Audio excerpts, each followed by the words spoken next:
130. Pedir para que os irmãos, então, abram as suas Bíblias no Salmo número 130.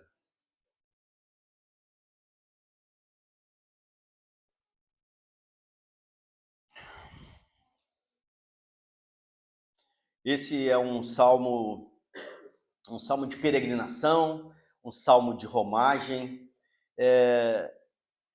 e nós vamos ler essa palavra, que é a palavra de Deus, é a palavra inspirada, a palavra revelada, como já falamos. Então eu peço, meus irmãos, que vocês mantenham suas Bíblias abertas, são 8 versículos, e a gente então vai expor verso a verso e tentar de uma forma expositiva, como o pastor sempre faz aqui, entender o que o autor quer falar, o que o salmista inspiradamente quer nos dizer com este salmo. Tá bom? Um salmo tão rico, um salmo tão repleto de ensinamentos. Um salmo que fala, como nós falamos aqui em oração, acerca da vivência ou de uma experiência, de um quebrantamento, de um arrependimento que o salmista possa ter vivido. Tá bem, meus irmãos? Salmo de número 130, leremos do 1 ao 8. Vamos à leitura da palavra do Senhor. Todos estão me ouvindo aí no fundo? Das profundezas clamo a ti, Senhor.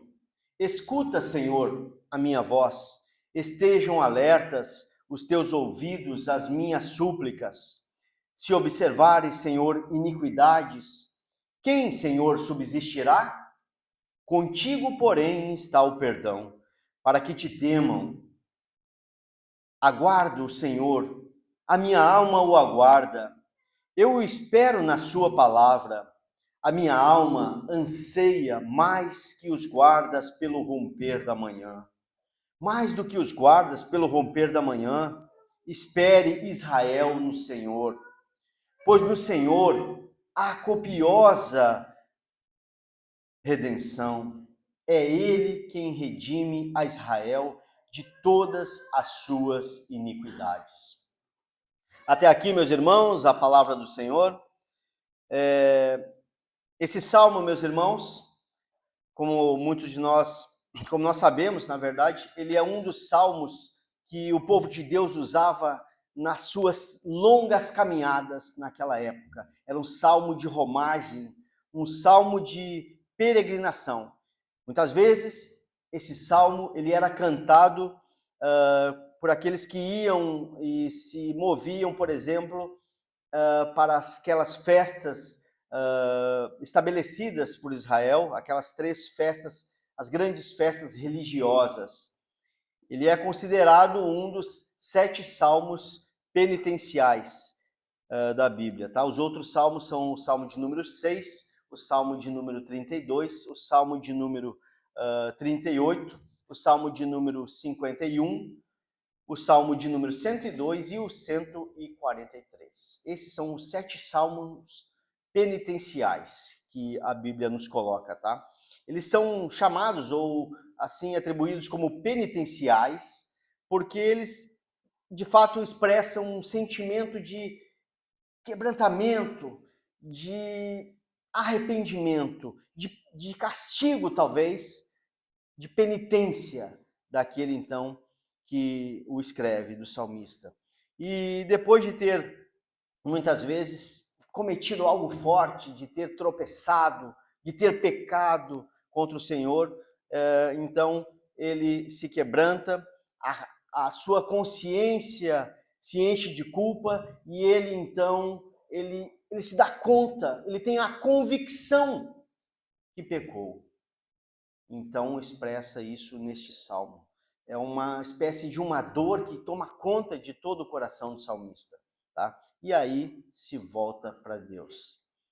Esse Salmo 130, que é um desses salmos, como já falamos aqui, de penitência, ele estava também entre um dos prediletos, aquele salmo que eles mais gostavam de alguns homens do tempo da Reforma, como Lutero, como Agostinho, como Calvino, e especialmente Martinho Lutero, que entendia e considerava esse salmo como um salmo paulino, que é exatamente de acordo com aquilo que Paulo pregava, né? que era a doutrina da justificação pela fé sem as obras da lei.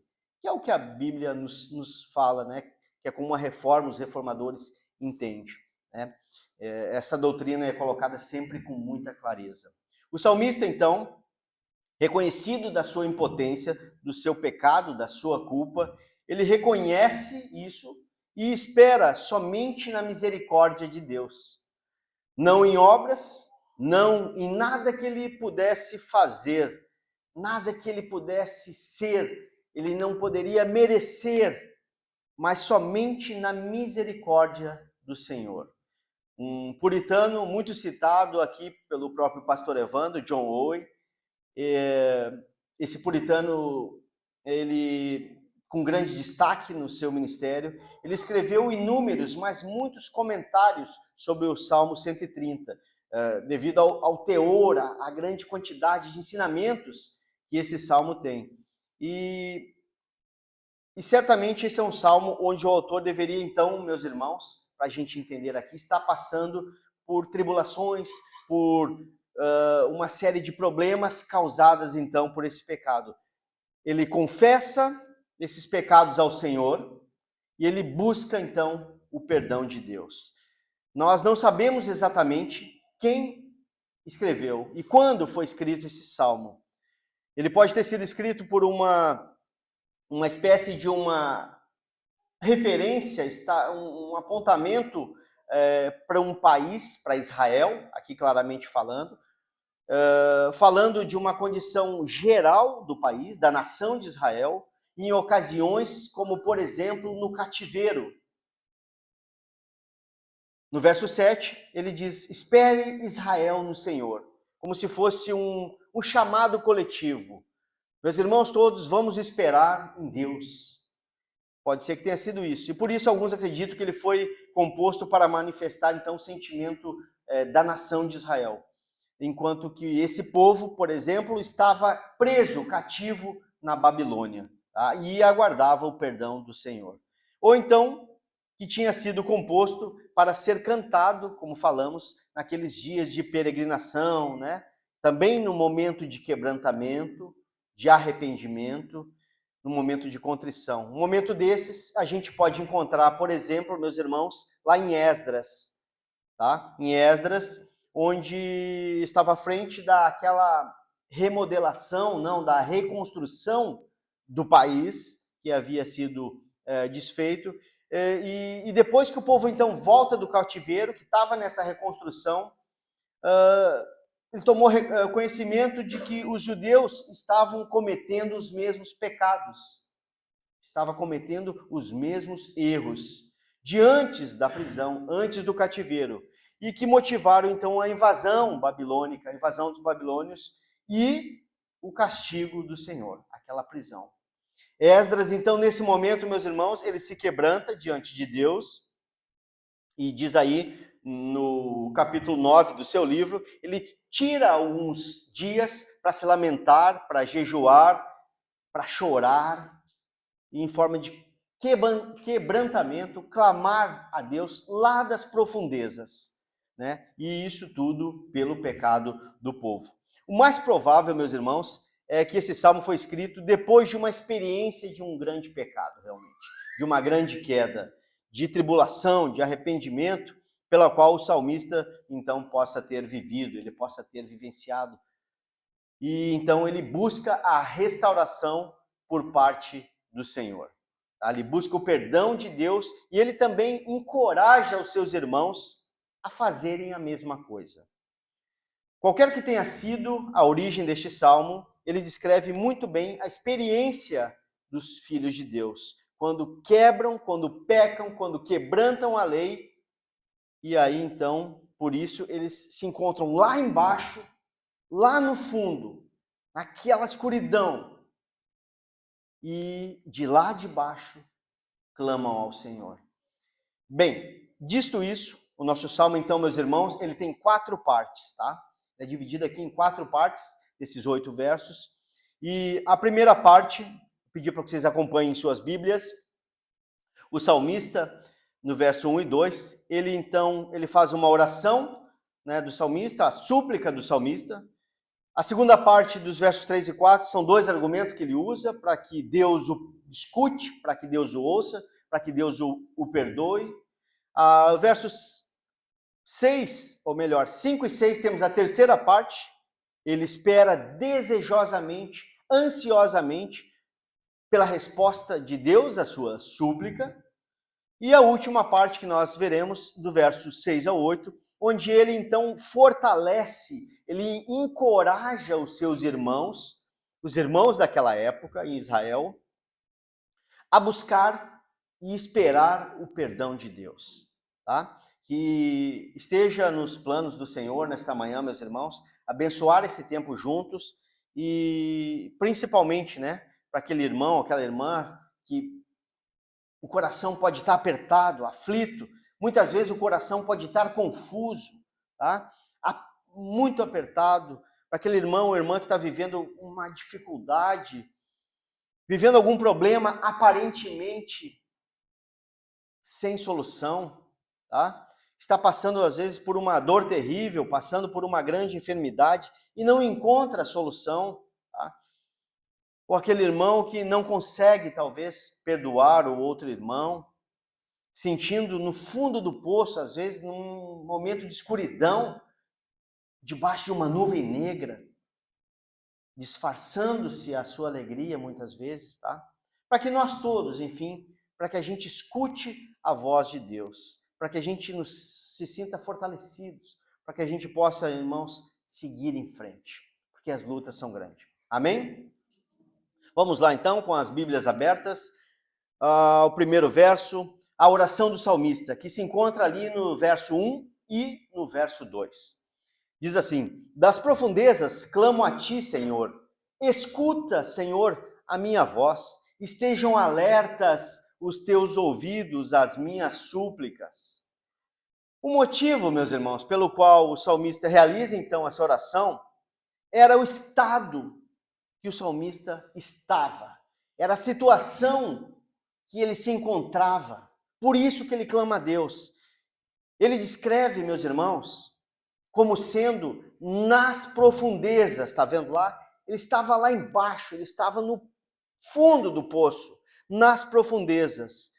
E essa expressão no livro de Salmo, geralmente, ela descreve uma situação de perigo. Normalmente descreve uma situação de calamidade, normalmente de angústia de alma. E é certamente a situação em vista aqui, as profundezas da alma. A alma que estava angustiada pelo pecado que ele cometeu, pelo erro que ele havia cometido, como nós já falamos, estudamos aqui, e ele sabia que primeiramente era contra Deus. O coração do salmista, meus irmãos, estava escuro, estava turbado, estava apertado, estava pequeno, ele não se aguentava, porque ele sabia que ele tinha cometido algo contra Deus. E essa era a situação aqui, quando o salmista expressa nas profundezas. A sua consciência, meus irmãos, ela está cheia de culpa. A consciência pesada. Pesada porque nós sabemos, e ele sabia do pecado que ele havia cometido. E certamente, ele ali, meus irmãos, olha que interessante isso. Ele havia perdido a alegria de se voltar para Deus, de buscar a Deus. Ele havia perdido, meus irmãos, a alegria da salvação. Ele era um salvo, ele não perdeu a salvação, mas ele havia perdido aquela alegria de ser um salvo. E nesse momento, lá no fundo, nas profundezas, ele clama ao Senhor. Ele havia perdido aquela alegria de cantar, alegria de ler a palavra de Deus, de escutar a palavra de Deus. Enfim, ele tinha perdido tudo. Porque quando nós perdemos o laço com Deus, nós perdemos tudo. É Deus quem nos fortalece a todo instante para todas as coisas, meus irmãos. E o salmista sabia disso. Então ele se sentia como que alguém havia sido jogado fora, expulso, jogado no mar. Estava chegando lá no fundo, lá nas profundezas do oceano, lançado fora da presença do Senhor. A nova tradução da linguagem de hoje, a NTLH, a Bíblia que expressa muito bem a expressão nas profundezas.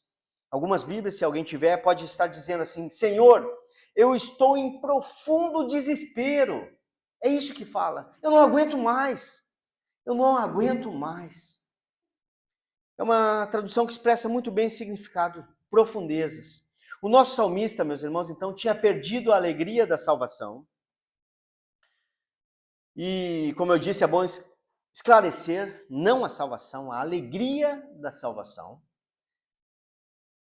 Porque ele percebe que ele ainda sente tristeza pelo pecado. E apenas pessoas que são salvas, por isso não perderam a salvação, sentem tristeza porque pecou. Quem não é um salvo, ele comete alguma coisa, ele peca, e ele não está nem aí. Ele não dá bola, como diz, não vale a pena. Ele não dá atenção. Ele peca e peca e peca de novo. Mas o salmista não.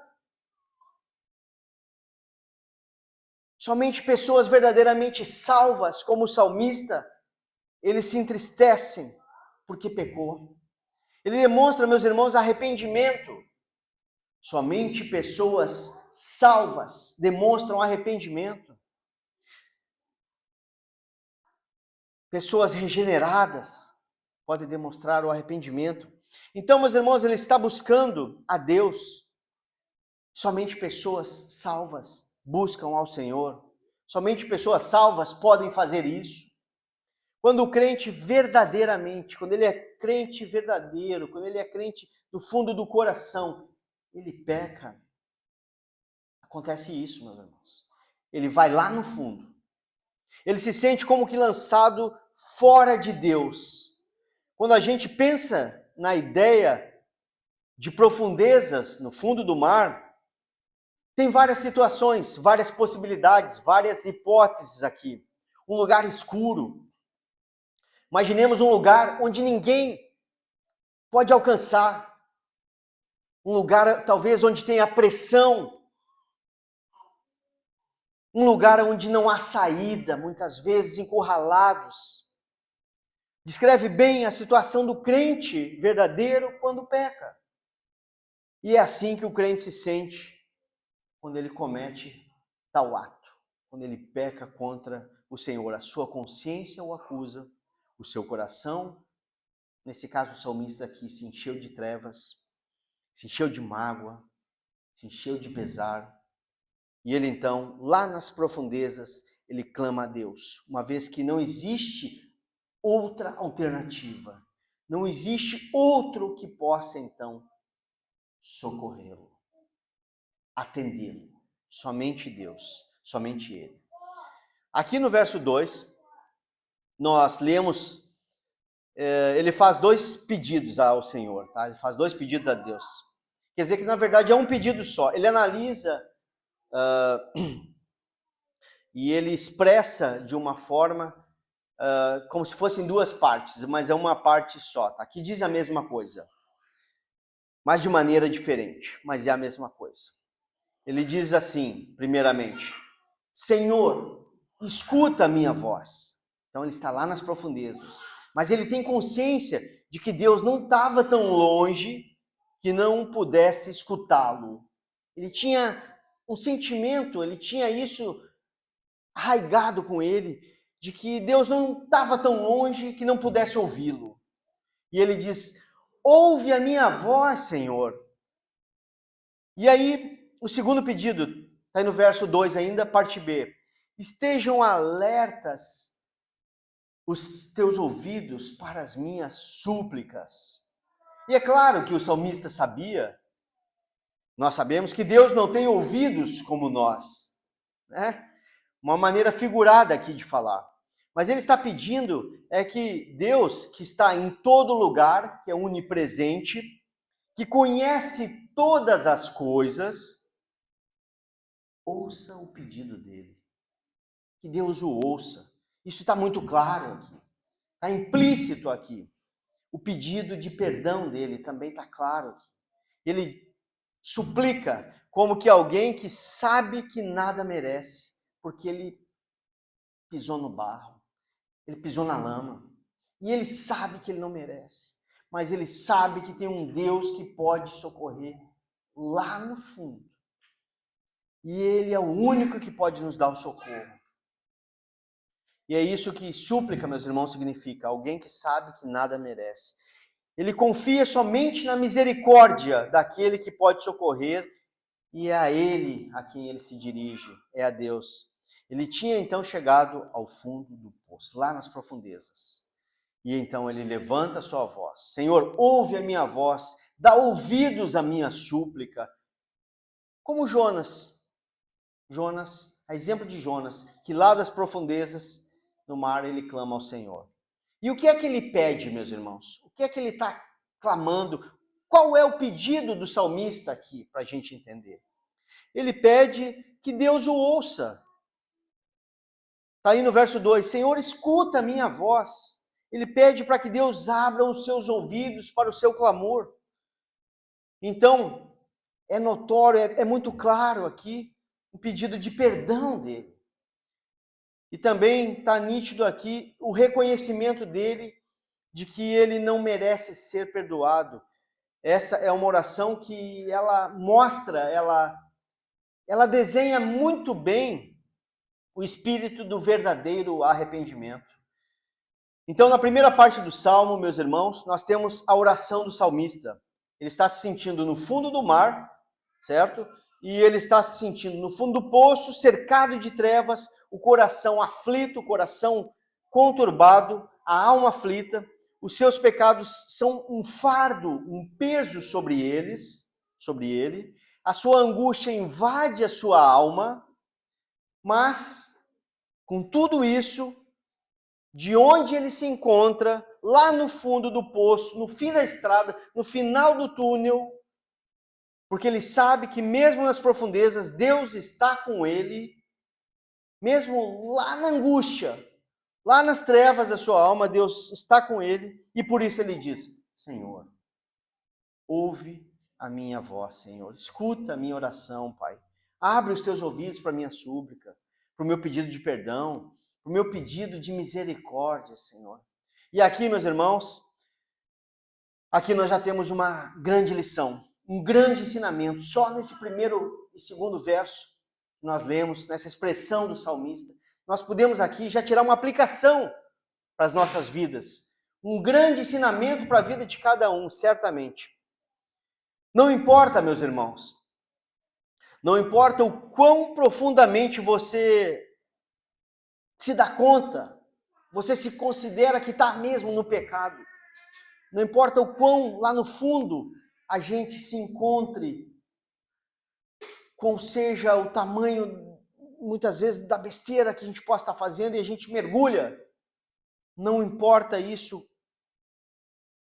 não importa o tamanho da treva que cerca muitas vezes o nosso coração, porque Deus sempre escuta a nossa voz, meus irmãos. Deus sempre ouve a voz do seu filho que clama por um pedido de socorro. Então, busquemos todos, supliquemos todos, não importa como que a gente se encontre.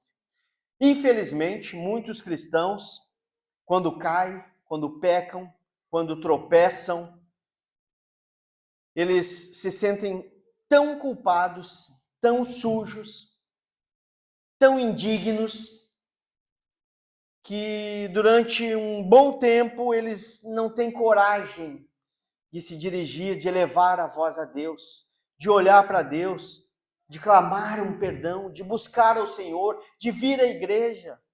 Infelizmente, e até é compreensível, todo mundo deveria se sentir indigno, todo mundo deveria se envergonhar, deveria se quebrantar pelo pecado cometido, mas o crente verdadeiro, ele não perde a fé, meus irmãos. O crente verdadeiro, ele não perde a fé, não perde a confiança. O crente verdadeiro não esmorece. Ele não perde a confiança no Senhor, mesmo que ele caia em pecado. Vamos ver aqui, meus irmãos, como o salmista faz aqui. Lá das profundezas da sua alma, ele clama a Deus por perdão. Ele usa, então, dois argumentos que estão aqui na segunda parte do Salmo. Dois argumentos, meus irmãos, para que Deus o perdoe. Vamos lá, verso 3 e 4, acompanhe junto. Se observares, Senhor, iniquidades, quem, Senhor, subsistirá? Contigo, porém, está o perdão, para que te temam. Vamos prestar bem atenção, meus irmãos, como ou de que forma, de que maneira que o salmista aqui argumenta com Deus. Para que Deus o escute, tá? Para que Deus o atenda, para que Deus o perdoe. Primeiro, é bom lembrar, o que é que o salmista então não faz? É muito importante também ver isso. Ele não se defende, né? Muitas vezes nós nos defendemos quando confessamos alguma coisa, né? E o salmista não se defende. O salmista não apresenta desculpas pelo pecado que ele cometeu. Ele não está assim se defendendo, se esquivando, né? Não, ele não faz isso. Em nenhum momento aqui ele coloca ou reivindica inocência, ou coloca a culpa em outro, ou ele reivindica inocência perante o Senhor. Ele não faz isso, meus irmãos, tá? De jeito nenhum. Ele também não coloca a culpa nos outros, tá? Como, por exemplo, Adão e Eva, né? Fizeram, né? Os nossos pais fizeram quando foram confrontados lá no Éden pelo Senhor. Adão, por sua vez, bota a culpa na mulher, que por sua vez bota a culpa na serpente, e no final das contas, tudo era culpa de Deus. Não, o salmista não faz isso aqui, tá? A gente não vê essa atitude de tentar se defender do salmista.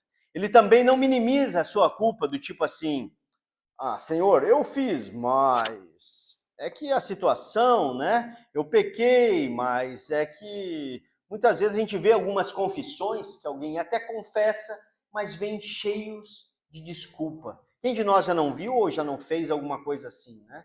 Tipo, eu cometi, mas também minha esposa me incentivou, bota a culpa, né? Ou então eu andei aqui, mas o guarda disse que era para mim ir, eu passei os metrinhos, botando a culpa em alguém, né? E quando confessa porque foi pego no ato, certamente não é uma confissão verdadeira. A pessoa que confessa, ela assume que errou e pronto. Ela não vai botar a culpa na esposa, no marido, no guarda ou em quem quer que seja. O verdadeiro crente confessa, se entrega que está escuro, que está conturbado, confessa e demonstra o peso do coração e pede perdão a Deus. Pede perdão a Deus. E isso então está muito claro, tá? Ele não apresenta inocência, o salmista não minimiza a culpa, não apresenta nenhum tipo de apologia, de defesa.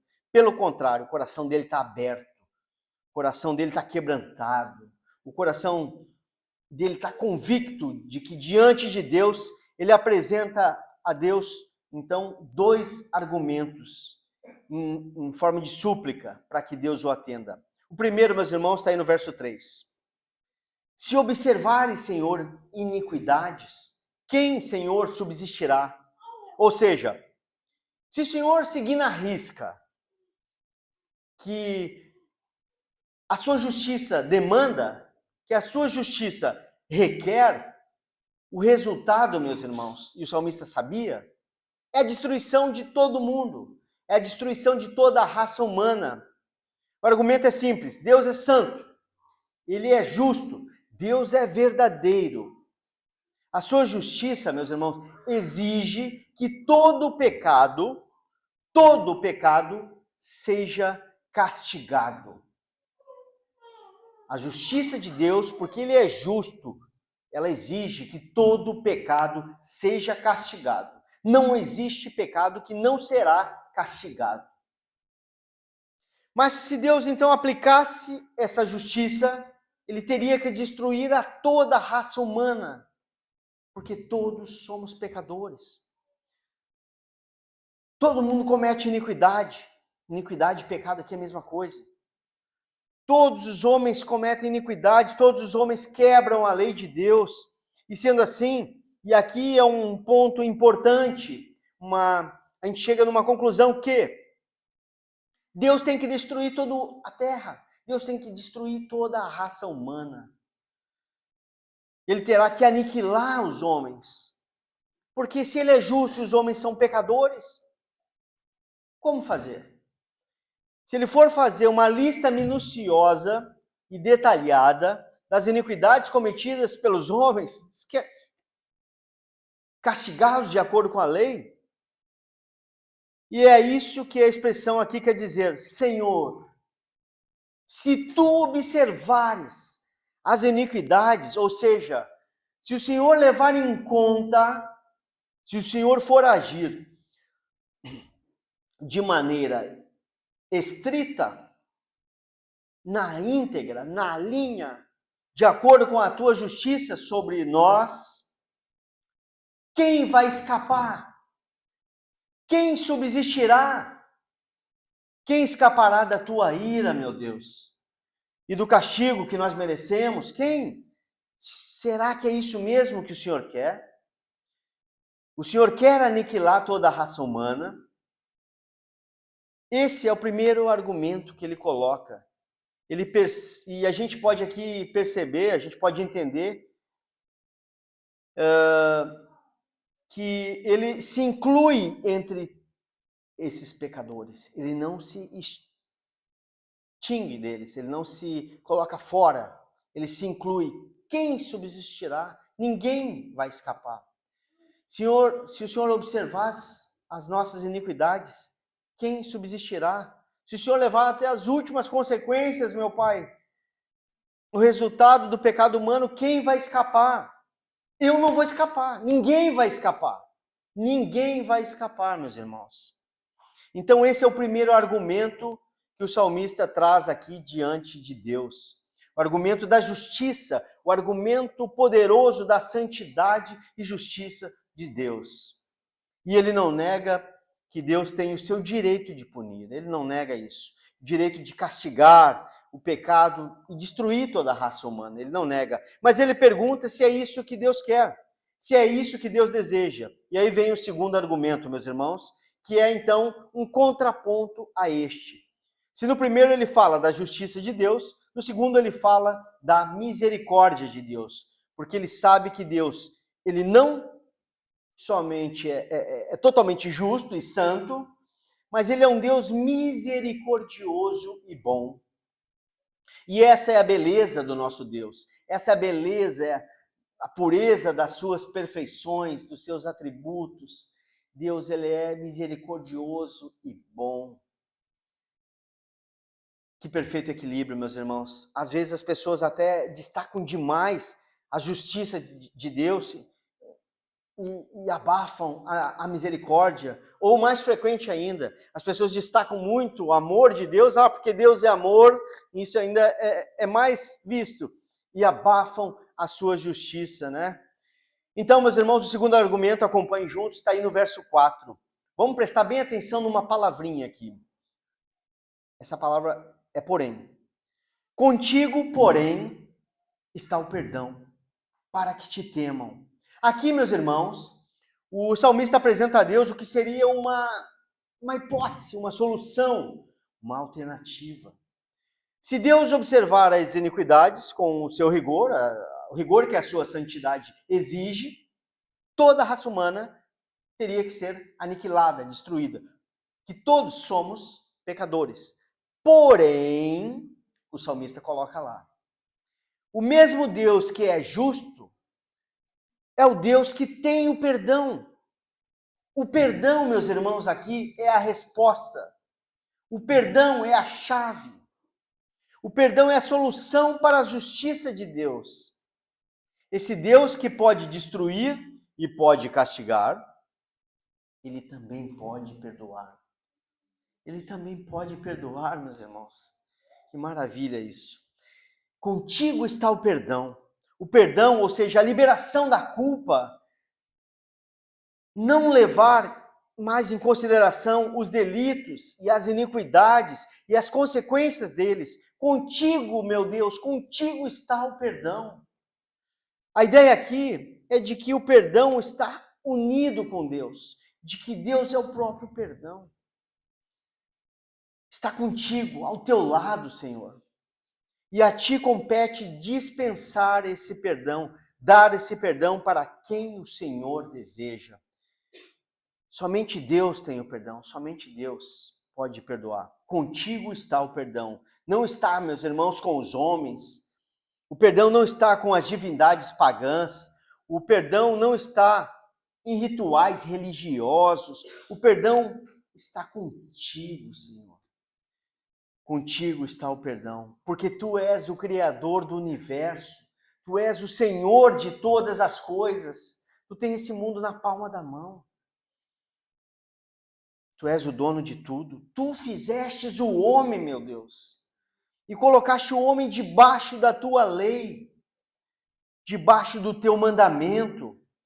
É contra ti que nós pecamos, Deus, contra ti somente. Ainda que os nossos pecados, como já falamos aqui, estudamos, que pareça ser contra os nossos irmãos, e pecamos, sim, também contra os nossos irmãos, mas o pecado é contra Deus, é primeiramente contra Ele. E a gente precisa estar atento a isso, meus irmãos. A mentira, o adultério, a calúnia, a desonestidade, a cobiça, no final, todos os pecados são contra o Senhor. Todos.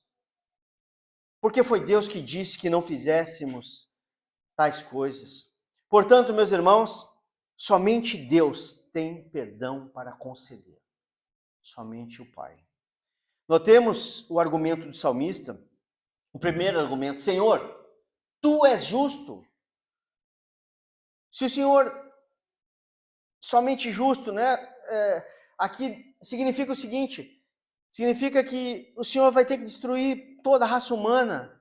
Mas, Senhor, o Senhor também é misericordioso. Contigo está o perdão. O Senhor também tem perdão para esses pecadores indignos, que merecem somente serem destruídos. E perdoar aqui, é muito importante dizer isso, meus irmãos. Perdoar aqui, na Bíblia toda, por assim dizer, não significa simplesmente dizer: Deus, faz vista grossa. Não é isso, meus irmãos. Ô Deus, não leve em conta o que eu ando fazendo. Senhor, minimiza, releva, deixa por isso mesmo esses atos pecaminosos. Nananina não, meus irmãos, não é isso. Não é isso que ele está dizendo aqui. Na Bíblia, meus irmãos, em toda a Bíblia, o perdão de Deus é sempre o resultado de uma negociação. O perdão de Deus, meus irmãos, é sempre resultado de uma transação justa. Sempre. Alguém tem que ser punido. Alguém tem que ser castigado. Não existe, meus irmãos, não existe nenhum tipo de pecado sem que possa ser perdoado, sem que antes alguém pague, sem que antes alguém sofra. Não existe. Se alguém falar que existe, esse pecadinho aqui, não existe. Feito o pecado, alguém vai ter que pagar. Alguém vai ter que sofrer. Todo pecado tem que ser castigado. É isso que a Bíblia fala. A misericórdia de Deus, o perdão de Deus, não tem nada a ver em quebrar a lei do Senhor, quebrar os mandamentos que nós vimos aqui. Não é isso. A lei que é do próprio Deus, não é isso. Mas tem a ver com suprir o que essa lei exige. Tem a ver com preencher essa demanda, para que ele possa oferecer perdão, então, meus irmãos, gratuitamente. No Antigo Testamento, isso era muito claro, era muito expresso nos sacrifícios que eram apresentados no altar, no templo. Eu lembro que o pastor falou que altar é local de sacrifício, né? Vou botar meu nome no teu altar, né? Eu nunca esqueço disso. Mas lembremos que, olha bem, o sacrifício era colocado no altar do templo, primeiro no tabernáculo e depois no templo, em Jerusalém. Havia então, pontualmente, uma ocasião religiosa, durante o ano, chamado Dia da Expiação, ou Yom Kippur. Naquele dia, o sumo sacerdote, somente o sumo sacerdote, ele então adentrava ao local chamado Santo dos Santos, e ele então entrava, ele levava com ele o sangue de um animal que havia sido escolhido de acordo com os requisitos da lei, os critérios da lei de Moisés, e esse animal então era imolado, morto, e o sacerdote então pegava aquele sangue e derramava sobre a tampa da arca, como que propiciação pelos pecados da nação de Israel. E ali então o sacerdote clamava, ele pedia o perdão para toda a nação. Mas o animal havia sido morto. Houve alguém que sofreu. E o seu sangue derramado pelo pagamento do pecado. É claro que sangue de animais, mesmo naquela época, não podia pagar pecado, certo? Não podia tirar o pecado. Aquilo era simbólico. Aquilo apontava para um tipo de sangue, um sangue que seria derramado mais à frente pelo Filho de Deus, Cristo Jesus, que morre então no nosso lugar para então cobrir o nosso pecado, para derramar o sangue e nos lavar os nossos pecados. E ali Deus então satisfaz a justiça. Alguém paga por aqueles de antes e depois. E ali Deus então moe o seu filho como o último sacrifício, porque todos do Antigo Testamento apontava para isso.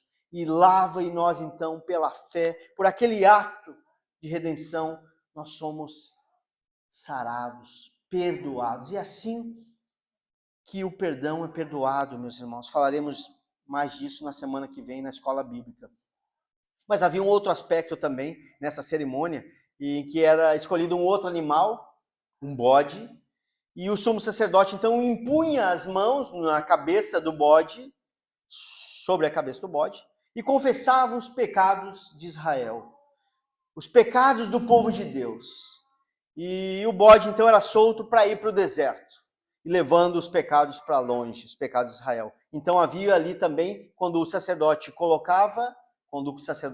impunha as suas mãos, ele colocava a culpa, ele transferia, como imputando a culpa do povo de Israel àquele bode, que ia embora levando os pecados para longe. E dessa forma, então, o pecado era concedido. Então aqui a gente vê o conceito de transferência, o conceito de imputação ou propiciação, ok? No Novo Testamento isso se consuma, como já falamos, na morte de Jesus Cristo na cruz do Calvário. Ele recebe então os nossos pecados, Deus o moe e ele grita: Deus meu, por que me desamparaste?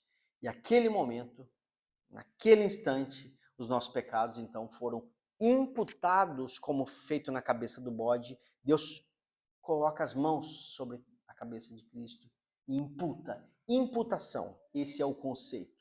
Tá? Ele sofre a nossa dor, ele chora a nossa dor, ele carrega o peso, uma dor indizível, inenarrável, por assim dizer, e assume a nossa culpa e nós somos perdoados. Amém, meus irmãos? Então isso é a transferência, dessa maneira que Deus nos perdoa. Ele não nos perdoa simplesmente por um ato soberano, arbitrário, mas ele nos perdoa porque alguém pagou, alguém sofreu, alguém levou a culpa, alguém satisfez a justiça da lei. E o salmista era judeu e ele sabia disso. Ele sabia que o perdão era ou só era concedido com sacrifício, então que era oferecidos no templo. Então, por isso, ele diz: contigo está o perdão. Tudo isso está incluído. Tudo isso que nós falamos aqui, os exemplos, tá? Senhor, tu podes perdoar. Com base no sacrifício que é feito no templo, Senhor, tu podes perdoar. Com base no sacrifício do teu Filho, Cristo Jesus, tu podes perdoar. O perdão não é um perdão em vão, não é um perdão autoritário, não é um perdão arbitrário, não é isso. Mas ele é feito com base na imputação da justiça de Cristo sobre nós. E a gente pode ver aqui outro argumento que o salmista apresenta. Eu falei dois, mas na verdade tem mais um aqui, meus irmãos, que ele apresenta, que é o seguinte. Ele apresenta qual será o resultado de Deus perdoar. Está aí no verso 4. No verso 3 ele diz assim: Senhor, se o Senhor for aplicar a sua justiça, se o Senhor vai destruir a raça humana, aí depois vem o segundo argumento, verso 4. Porém, contigo está o perdão. Tu tens o poder de perdoar. O Senhor mesmo está disposto a fazer isso, com base no sacrifício que o Senhor instituiu. E aí vem mais um argumento no final do verso 4, que ele diz assim: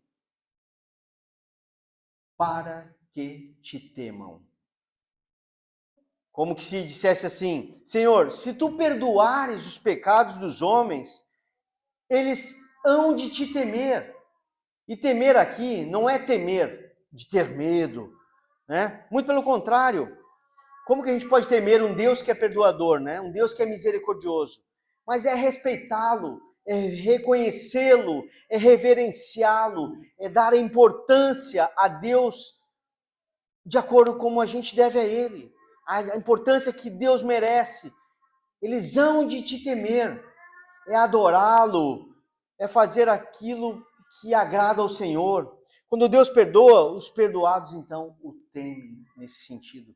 Os perdoados o adoram por sua misericórdia, pelo seu amor. Eles dão a Deus toda a glória e renunciam toda a justiça própria. Eles sabem que foram perdoados não porque fizeram alguma coisa, mas pela misericórdia de Deus. E isso também é um argumento muito forte que a gente pode pegar para as nossas vidas. Um argumento que ele usa um grande poder diante de Deus. Senhor, se o Senhor me perdoar, toda a glória vai ser tua. Se o Senhor me perdoar, eu hei de te temer, de te adorar, de te respeitar cada vez mais, de viver para ti, Senhor.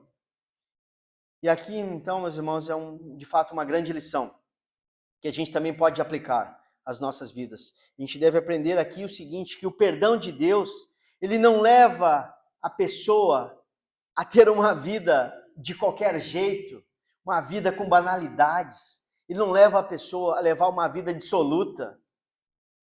Ele não leva a pessoa a levar uma vida corrupta. O perdão de Deus não leva a pessoa a levar uma vida imoral. Mas muito pelo contrário, meus irmãos, o perdão de Deus, ele nos leva a ter uma vida de respeito, de temor para com o Senhor. É isso que o salmista está deixando claro aqui. Muitos pensam, infelizmente, muitos pensam que porque com Deus está o perdão, que se pode viver a vida de qualquer maneira. Ou que se uma pessoa se sente perdoada pelo Senhor, ou que sente que Deus vai perdoá-la, perdoar os seus pecados, então ele se sente livre para viver uma vida de qualquer forma, uma vida de pecado. Pelo contrário, meus irmãos, contigo está o perdão para que te temam, para que te respeitem, para que haja reverência ao Senhor, para que te honrem. A pessoa que é verdadeiramente perdoada por Deus, ela não vai mais ter uma vida de pecado. Nós somos pecadores, sim, mas pecadores redimidos por aquele sangue, por aquele sacrifício feito na cruz, e nós não podemos viver uma vida de pecado. Somos ainda falhos, humanos, e somos trabalhados e regenerados todos os dias pela graça do Senhor, sim, é verdade. Mas nós podemos e conseguimos ficar sem pecar. Nós podemos viver em busca da santidade, mirando no alvo que é Jesus Cristo.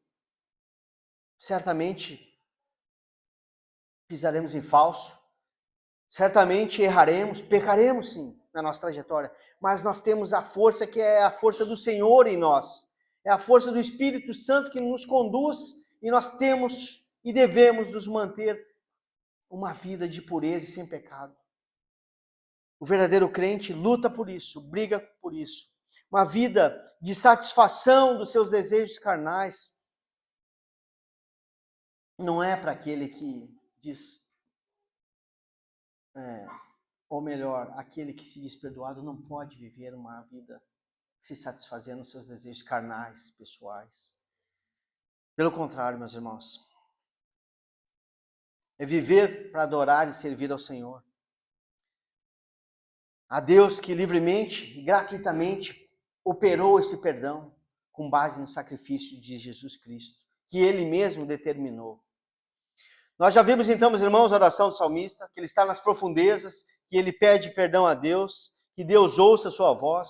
Depois, meus irmãos, nós vimos os argumentos que ele usou aqui diante de Deus, o argumento da justiça de Deus, vimos o argumento do perdão de Deus, o argumento da glória do Senhor, e agora vamos para a terceira parte do Salmo, que ele espera do salmista, tá?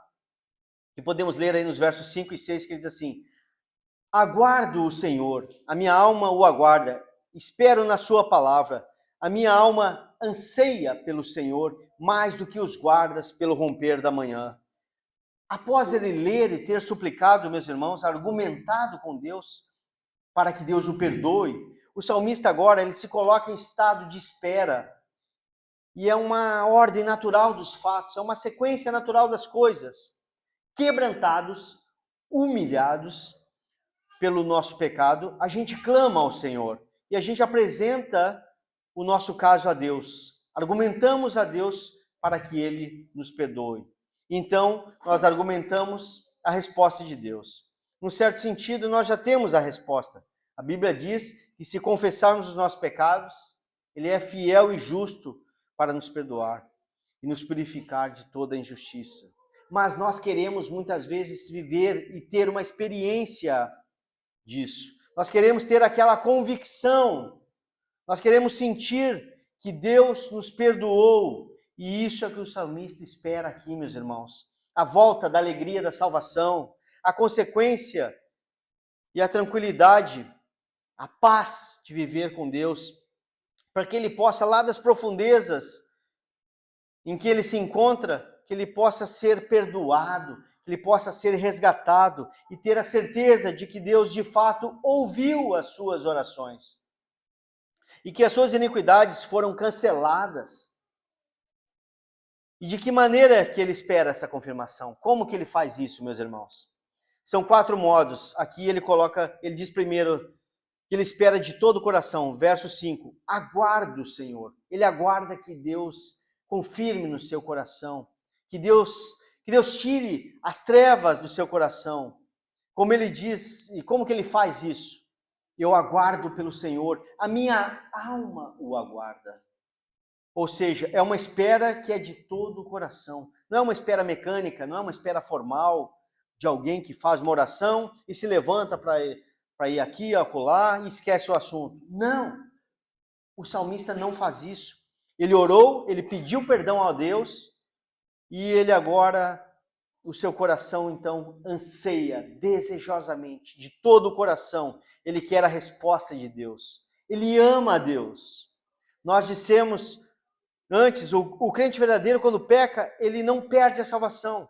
Ele perde a alegria, ele perde o gozo da salvação, a comunhão com Deus. Ele perde tudo isso. E é isso que ele quer, meus irmãos. É isso que ele quer. Ele quer sentir de novo. Ele quer ter restaurada essa alegria, restaurada essa comunhão. Eu aguardo no Senhor. A minha alma aguarda. O íntimo do meu coração o aguarda. Segundo, ele aguarda confiado nas promessas de Deus. Olha lá no verso 5 na sua Bíblia. Eu aguardo, eu espero na sua palavra. Meus irmãos, ele espera na palavra de Deus, que Deus havia dado à nação de Israel. Na lei de Moisés, através dos sacrifícios, Deus tinha feito uma aliança com o povo. E como parte dessa aliança, Deus havia prometido perdoar as iniquidades e os pecados do seu povo. Se seu povo seguisse aqueles rituais que Deus havia estabelecido, que incluíam especialmente, particularmente, sacrifício de animais, derramamento de sangue, como pagamento pela culpa. Então Deus havia prometido perdoar. E agora o salmista, então, ele espera com base nessas promessas, na palavra do Senhor. Senhor, o Senhor prometeu, Senhor. O Senhor revelou. Está escrito que se confessarmos os nossos pecados, o Senhor é fiel e justo para nos perdoar. Está escrito que o sangue purifica de todo o pecado. E aí, com base nas promessas de Deus, ele aguarda, ele espera a confirmação no seu coração. Ele espera a alegria da salvação, a renovação da comunhão com Deus. O terceiro, ele espera como? Ele espera com ansiedade. Olha aí no verso 6. A minha alma anseia, Senhor, mais do que os guardas pelo romper da manhã. Aqui, meus irmãos, ele faz uma comparação com os guardas, com os vigias, com os sentinelas que normalmente passam ou passavam as noites nas torres de vigia. Aqui em Portugal tem muito isso, na Europa no todo. Castelos com torres, muralhas, né? Quem vai para Lisboa à direita em Óbidos, ali tem acho que um castelo grande com muro branco. Eu passei uma vez lá e fiquei olhando assim, imaginei um vigilante ali aguardando as notícias, às vezes um ataque, né? E a ansiedade, e ao mesmo tempo o peso de estar lá dando aquela turno de serviço uma noite inteira, esperando o raiar do dia, esperando o raiar da manhã, ansioso, esperava pelo nascer do sol. Nosso salmista estava nas profundezas, ele estava nas trevas, na escuridão, e ele esperava o raiar do perdão de Deus. Ele aguardava isso, com mais ansiedade do que aqueles vigias, meus irmãos. Ele esperava pelo perdão do Senhor. Depois de uma longa noite de espera, não tinha muito o que fazer, não havia mais nada o que fazer, a não ser esperar, aguardar a misericórdia de Deus Altíssimo. Ele não podia merecer aquele perdão, nada podia fazer para ser digno daquele perdão. Por isso, então, ele diz, ele aguarda, ele espera, ele anseia. Agora era o momento de aguardar a resposta. E outro novo ensinamento que a gente pode tirar aqui, né? Não somente nós pedirmos ao Senhor, ele nos ensina muito a pedir ao Senhor, que Deus nos perdoe, que Deus nos atenda, mas também aguardar as respostas de Deus. Aguardar aqui não é, como falamos antes, simplesmente deixar de lado até se esquecer. Com muita frequência a gente faz isso, muita frequência nós fizemos isso. A gente pede as coisas a Deus e esquece. Esquece até o que pediu, meus irmãos. Mas o salmista aqui, ele aguarda ansioso pela resposta, porque o que ele pede é a coisa mais importante da vida, da sua vida, da minha vida, das nossas vidas. Ele quer voltar a ter comunhão com Deus. Ele quer ter paz com Deus. E o salmo termina com uma exortação que ele faz ao povo daquela época, aos seus irmãos de caminhada, de peregrinação. No verso 8 diz assim: mais do que os guardas pelo romper da manhã, espere Israel no Senhor, pois no Senhor há misericórdia, nele há copiosa redenção. Aí o verso 8: é ele quem redime Israel de todas as suas iniquidades. Enquanto espera, meus irmãos, a resposta de Deus, ele agora se volta para os seus irmãos com base na sua experiência que Deus ouviu, e ele se dirige aos seus irmãos que eram pecadores igualmente como ele, como nós, igualmente precisavam do perdão de Deus, e os exorta a buscar a Deus para serem perdoados. E como deveria ser essa busca e a espera pela resposta? Como que isso poderia acontecer? Como ele, como salmista, né? Mais do que os guardas pelo romper da manhã, espere Israel no Senhor, confie no Senhor, aguarde o Senhor, mais do que os guardas pelo romper da manhã. Israel, meu povo, confie e aguarde.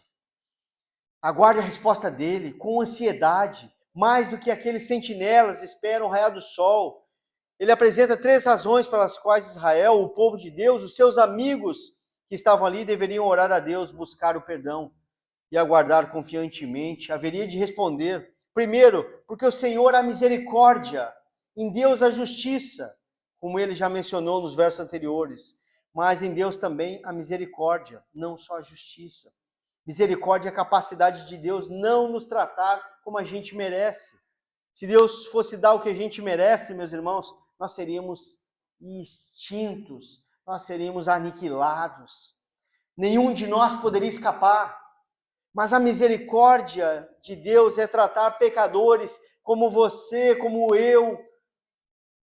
Essa é a misericórdia de Deus, é nos tratar, meus irmãos, como se fôssemos justos. Porque justos somos pelo sangue de Cristo. Justificados pela graça que há em Cristo Jesus, e assim nos perdoar e nos fazer bem, nos fazer maravilhosamente bem. Em Deus há misericórdia. E diz ele agora aos seus colegas: por isso, meus irmãos, irmãos da Terceira Igreja Batista do Porto, aguardem no Senhor, peçam perdão a Deus, peçam perdão a Deus. E o segundo argumento: em Deus há copiosa redenção, ou seja, há uma redenção abundante. Não só uma redenção, mas uma redenção gigantesca, meus irmãos. Ele restaura por completo. Copiosa redenção, o salmista quer dizer isso. Ele trabalha no nosso coração, ele trabalha na nossa alma, ele nos tira lá do fundo, do mar de lama, um lamaçal de pecados.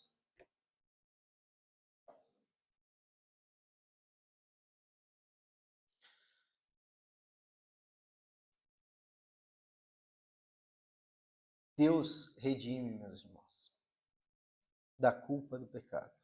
Não somente da culpa do pecado, mas também do domínio do pecado. E um dia, Deus vai nos redimir da presença do pecado, meus irmãos, por ocasião da ressurreição dos mortos. E isso é uma copiosa redenção. É uma abundante redenção. E o terceiro argumento: é Deus quem redime Israel de todas as iniquidades. Israel é o povo de Deus. Nós somos o povo do Senhor. Deus redime de todas as iniquidades. Ele pode fazer isso porque nós já mostramos, o pecado foi pago. Nós já falamos aqui, o pecado foi pago na cruz do Calvário. O Senhor Jesus levou sobre si as nossas iniquidades. Pelas suas pisaduras, nós fomos sarados. As nossas transgressões, elas foram apagadas, porque ele foi ferido no nosso lugar. E por isso que Deus pode redimir, meus irmãos. Ele pode redimir a Israel de Deus, o povo de Deus, de todas as suas iniquidades. Porque mesmo sendo um povo de Deus, nós ainda cometemos iniquidades. Elas ainda são cometidas por nós e não são poucas, meus irmãos. Mas Deus pode nos ouvir, Deus pode nos perdoar.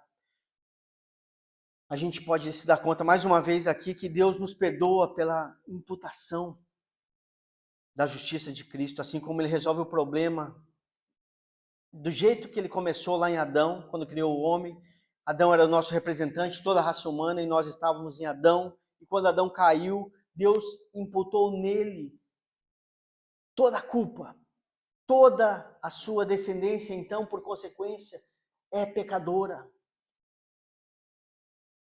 E nós já nascemos nesse mundo, meus irmãos, com saldo devedor, com a conta devedora negativa. Nós já chegamos no vermelho, culpados diante de Deus. Porque Deus, então, imputa sobre nós a culpa do pecado original, como já aprendemos aqui, além das nossas próprias transgressões, e que procedem, meus irmãos, da corrupção dos nossos corações. Então, da mesma forma, Deus imputa a nós a justiça de Cristo, os benefícios que Cristo obteve na morte e na ressurreição ao seu povo. aqueles que Cristo então representava, aqueles como o nosso irmão Nelson nos instruiu nesta manhã na escola bíblica, aqueles que atenderam o chamado eficaz, aqueles que ouviram a voz de Deus, porque Deus chama assim, a gente fala e prega a todas as pessoas, mas Deus tem um chamado eficaz que vai no fundo do seu coração, como diz um pastor muito querido e conhecido lá do Brasil, Deus não faz psiu, ele faz Lucas, ele chama pelo nome, Daniel, e esse chamado toca na alma, e nós não resistimos, ninguém pode resistir ao chamado do Senhor. E isso acontece, meus irmãos, pela transferência, nós somos então perdoados. É a imputação, é a atribuição da graça de Deus e a remissão dos nossos pecados. Não através de uma decisão soberana, mas porque Ele nos ama, nos amou primeiro. Nos nossos dias, tem aparecido uma teologia, que esses dias até comentei com o pastor Evandro, chamada Nova Perspectiva de Paulo, não sei se alguém já viu, é algo que confessa justamente o contrário disso. É defendida por grandes teólogos, e um deles é N.T. Wright, e de uma forma muito herética ele fala que as obras de Deus, ou melhor, as nossas obras, são necessárias para que Deus impute o perdão a nós, que Deus não perdoa por imputação, e isso claramente vai contra a doutrina que era a base da reforma, contra a doutrina que Paulo prega, de que Cristo morre e que nós somos perdoados. Mas é claro que Deus age em nossas vidas. Nós, pela graça de Deus, estamos aqui numa igreja que podemos estudar a palavra de Deus e entender que é o Senhor Jesus e nada mais, que não somos nós. Que Deus age em nossas vidas, meus irmãos, mesmo quando não queremos, Ele chama eficazmente. Vamos afunilar e finalizar então, sem mais delongas, para mais alguns ensinamentos que a gente pode aprender junto. E o primeiro, meus irmãos, não há nada mais importante nas nossas vidas do que recebermos o perdão dos nossos pecados. Olha como o salmista está, ele está inquieto, ele está nas profundezas, ele está esperando o romper da manhã, ele está esperando, meus irmãos, o perdão de Deus, com mais ansiedade do que aqueles sentinelas que esperam o final de uma longa noite. Então, meus irmãos, busquem a Deus, porque vocês vão ter a mesma experiência de perdão. Busquem ao Senhor, se voltem para Deus, porque não há nada mais importante do que estarmos em comunhão com Deus. Nós sabemos que a gente vive um momento difícil, um momento em que já, vivemos aí pandemia, Covid, né? E hoje colhemos frutos ruins deixados, inclusive, por esse tempo ruim de pandemia. Tivemos que mudar nossas vidas, mudar estilo, fazer reciclagem, né? Trocar de emprego, empresas fechando, né? Ficaram sem trabalho, situações que nos trouxeram muitas preocupações, muitos desafios diferentes, cuidados com o nosso dia a dia. Né? Hoje também já aparece a consequência da guerra, da Ucrânia, rumores de possíveis ensaios de guerra, Japão, China, Estados Unidos. Meu Deus, é muita coisa. Economia, muitas coisas nos assolam, tomam o nosso tempo, a nossa preocupação. Preocupação com até as pessoas do nosso país, para quem é imigrante, aqui somos muitos, né? Mas aqueles que vivem aqui também se preocupam com os entes queridos. Mas, meus irmãos, há uma coisa, meus irmãos, que é muito mais importante, que transcende tudo isso, que é muitíssimo mais importante que todas essas coisas. De que adianta o homem ganhar o mundo inteiro, vencer Covid, vencer guerra, fome, desastre financeiro que seja, suportar a turbulência, aguentar firme, vencer até mesmo, se calhar, uma guerra, nação contra nação, mas perder a sua alma. De que adianta, meus irmãos? O que é mais importante que tudo? Infelizmente, às vezes, isso tudo tira o nosso foco. Nós nos concentramos mais nisso, só se fala nisso.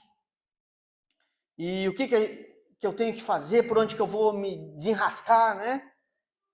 Como que eu vou ter que me prevenir? Não é errado termos cuidado, não é errado a gente ter precaução, estar atento a todas as coisas, olhar notícia, mas o nosso foco tem que estar em Cristo, meus irmãos. É muito mais importante a nossa vida, a nossa alma e a nossa salvação. Dedicar o nosso tempo ao Senhor, que é soberano, é Ele quem nos concede tudo. E nós temos que cuidar disso. Eu não estou dizendo que a gente não deve ter cuidado com outras coisas, mas as pessoas, na angústia de sobreviver, elas focam nessas coisas, na angústia de desenrascar, focam em tudo, e Deus é o se der, se possível. E a gente preste atenção nisso, né? E a gente esquece que o mais importante é estar em paz com Deus. E a gente ter o perdão dos nossos pecados, estar em comunhão com o Senhor, porque os homens, meus irmãos, eles podem nos tirar a vida, destruir o nosso corpo, mas Deus pode não somente atingir o nosso corpo, mas também a nossa alma. E é primeiramente com Ele que nós devemos nos preocupar. É com Deus que devemos estar atento, colocar o nosso coração. E a segunda lição aqui é a importância da certeza da salvação e a alegria do perdão. Meus irmãos, como eu já falei, nós não perdemos a salvação quando nós caímos em pecado e ofendemos a Deus. Mas pelo arrependimento, pela busca do perdão, nós podemos ser restaurados dessa alegria da salvação. Tem muita gente com medo até mesmo de coisas pequenas, mas muita gente com medo da morte, não é mesmo? E é de se entender. Mas, meus irmãos, mais importante que tudo isso é a gente estar atento àquilo que o Senhor fez em nossa vida. Essas coisas todas que nos causam medo da morte, né? Há uma solução. É o perdão de Deus. É aquele Deus que ouve as nossas orações, que ouve os desesperados. É aquele que está nas profundezas, ele ouve aquele que está lá no fundo. Aquele que está numa sala fechada, muitas vezes com depressão, muitas vezes olhando que não tem saída, olhando que está vivendo o erro.